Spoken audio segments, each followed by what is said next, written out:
leaders.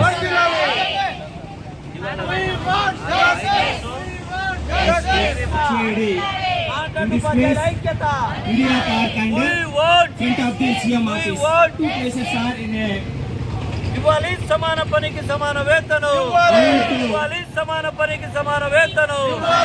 Contract ఉపాధ్యాయుల ఐక్యత, contract ఉపాధ్యాయుల ఐక్యత. నా పేరు శివానాయకు, గిరిజన కాంట్రాక్ట్ ఆశ్రమ పాఠశాల ఉపాధ్యాయ సంఘం రాష్ట్ర గౌరవ అధ్యక్షులు. ఈరోజు మేము ఐటీడీఏ భద్రాచలంలో ఉమ్మడి జిల్లాలో 278 మంది నిర్వధిక సమ్మె 11 రోజుల నుండి చేస్తున్నాం. ఈ 11 రోజుల నుండి నిర్వధిక సమ్మె చేస్తే జిల్లా వ్యాప్తంగా రాష్ట్ర వ్యాప్తంగా ఉన్నటువంటి పాఠశాలలో విద్య అందని ద్రాక్షలాగా చేరినటువంటి పరిస్థితి ఉంది. ఏది ఏమైనప్పటికీ రాష్ట్ర ప్రభుత్వం చిత్తశుద్ధితోనే మరి మా సమస్యను పరిష్కరించలేదు. 24వ తారీఖు నాడు ఉన్నటువంటి కమిషనర్ కార్యాలయం నుండి వచ్చినటువంటి చర్చల పేరుతో చర్చలు జరుపుకోండి, మరి పిఓ గారి చేత ఫైల్ పెట్టమని చెప్పేసి సానుకూలంగా అటు ఏటు నాగారం కానీ ఇటు ఆదిలాబాద్లోని ఉట్నూరు ప్రాంతంలో పిఓలు సానుకూలంగా చర్చలు జరిపి మరి వారి న్యాయపరమైనటువంటి డిమాండ్లను మరి ప్రభుత్వానికి నివేదిక రూపంలో ఇవ్వడం జరిగింది.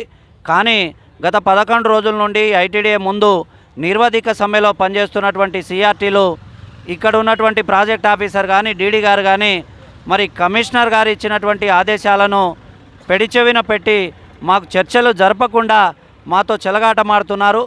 ఈ 2-3 రోజుల్లో మా సమస్య పరిష్కారం కాని పక్షంలో మరి నిర్వధిక ఆమరణ నిరాదీక్షకు కూర్చునే పరిస్థితి ఉంది. రాష్ట్ర ప్రభుత్వం తెలంగాణలో అసలు మేము ఉన్నామా?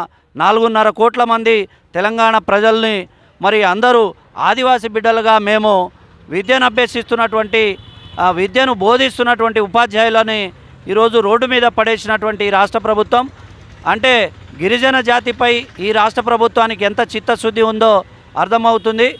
రాష్ట్ర ప్రభుత్వం ఇకనైనా మేలుకొని మరి గౌరవ ముఖ్యమంత్రి వర్యులు వారి గిరిజన శాఖ వారి దగ్గరే ఉంది కాబట్టి చర్చల పేరుతో కాలయాపన చేయకుండా ప్రభుత్వం తక్షణమే సమాన పనికి సమాన వేతనం 61 సంవత్సరాల ఉద్యోగ భద్రతను కల్పించాలని, లేని పక్షంలో ఈ రాష్ట్ర ప్రభుత్వ పరిపాలనని స్తంభింపజేస్తామని చెప్పేసి ఈ ప్రభుత్వాన్ని హెచ్చరిస్తున్నాం. వర్ధిల్లాలి, వర్ధిల్లాలి, వర్ధిల్లాలి, వర్ధిల్లాలి, కల్పించాలి, కల్పించాలి, కల్పించాలి, కల్పించాలి. Justice, justice, justice. వర్ధిల్లాలి, వర్ధిల్లాలి, వర్ధిల్లాలి. ప్రభుత్వము ఏమైనా సహాయం చేస్తారు మేము అంటున్న ఈ నిర్వాధిక సమ్మె చేస్తున్నాం సార్ 12 రోజులుగా.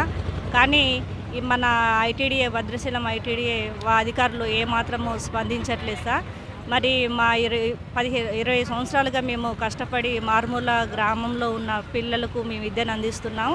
మా కుటుంబాలకి ఎంతో కొంత సహాయము మన మినిమం టైం స్కేల్ ఉద్యోగ భద్రత కల్పిస్తారని మేము ఆశపడుతున్నాం సార్.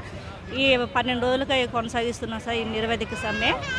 మరి మాకు పిల్లలకి స్త్రీలకు కూడా మెటర్నిటీ లీవ్ కూడా 180 రోజుల లీవ్తో కల్పించాలని కోరుకుంటున్నాం సార్.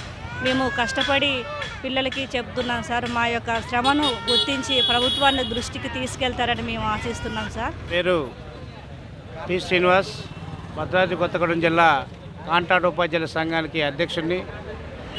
మా న్యాయమైన డిమాండ్ 61 సంవత్సరాలకు ఉద్యోగ భద్రత మరియు మినిమం టైం స్కేల్ ఇవ్వాలని, మహిళలకు 180 రోజులు ప్రసూతి సేవలు కల్పించాలని, మరి హెల్త్ కార్డులు ప్రొవైడ్ చేయాలని, మరియు 61 సంవత్సరం ఉద్యోగ భద్రత కల్పించాలని, టైం స్కేల్ ఇవ్వాలని మేము 11 రోజులుగా నిరవధిక సమ్మె చేస్తున్నాం. ఇది రాష్ట్ర వ్యాప్తంగా జరుగుతుంది. రాష్ట్ర వ్యాప్తంగా దాదాపు 2001 మంది మేము ఈ సమ్మెకి దిగాం. గత 20 సంవత్సరాలుగా మేము వెట్టి చాకిరీ చేస్తున్న మా ప్రభుత్వాలు ఏ ప్రభుత్వాలను మనం పట్టించుకునే పరిస్థితి లేదు. చూసి ఎంతో నిరాశ చెంది ఈ ఉద్యమాన్ని చేపట్టాం.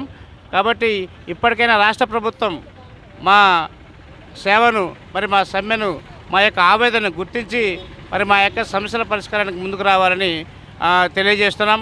అదేవిధంగా ఇక్కడున్న శాసనసభ్యులైనటువంటి మనకి తెల్ల వెంకట్రావు గారు కానీ, మరి జయరాజనారాయణ గారి, కోరం కనకయ్య గారు కానీ, రామదాసు గారు కానీ, ఇంకా కొననేని సాంబశివరావు గారు కానీ, మరి మా మంత్రులైనటువంటి ఆర్థిక శాఖ మంత్రి గారు కానీ, మరి పొంగులేటి శ్రీనివాసరెడ్డి గారు కానీ మేము మా రిప్రజెంటేషన్ ఇవ్వడం జరిగింది. అయినా కానీ అటువంటి స్పందన లేదు. అలాగే సీతక్క గారు కూడా, మా శిశుశాఖ సంఘం మీద సీతక్క గారికి కూడా మేము మా సమస్యలు వినడం జరిగింది. కానీ ప్రభుత్వం నుంచి ఎటువంటి స్పందన కనపట్లేదు. కనీసం పీఓలకి చర్చలు జరపండి అని ఆ సెక్రటరీ గారు, మా గిరిజన సంక్షేమ శాఖ సెక్రటరీ గారు రైడ్రీలు పంపించినా మా భద్రాచలంలో ఎటువంటి చర్చలు జరపని పరిస్థితి ఉంది. మా సమస్యలు తీరేంత వరకు కూడా మా సమ్మెను కొనసాగిస్తూ ఉంటాం. కాబట్టి ఇప్పటికైనా రాష్ట్ర ప్రభుత్వం గుర్తించి మమ్మల్ని చర్చలకు ఆహ్వానించి మా సమస్యలు పరిష్కరించాలని మీ ముఖ్యమంత్రి గారికి మరియు సీతక్క గారికి, మా లోకల్ శాసనసభ్యులకి మేము వినయపూర్వకంగా తెలియజేస్తున్నాం. లేకపోతే ఈ ఉద్యమ రూపాన్ని మార్చి మరి ఆమరణ నిరాహార దీక్షకు కూడా మీ అందరం కూర్చుందామని ఈ సభాముఖంగా తెలియజేసుకున్నాం.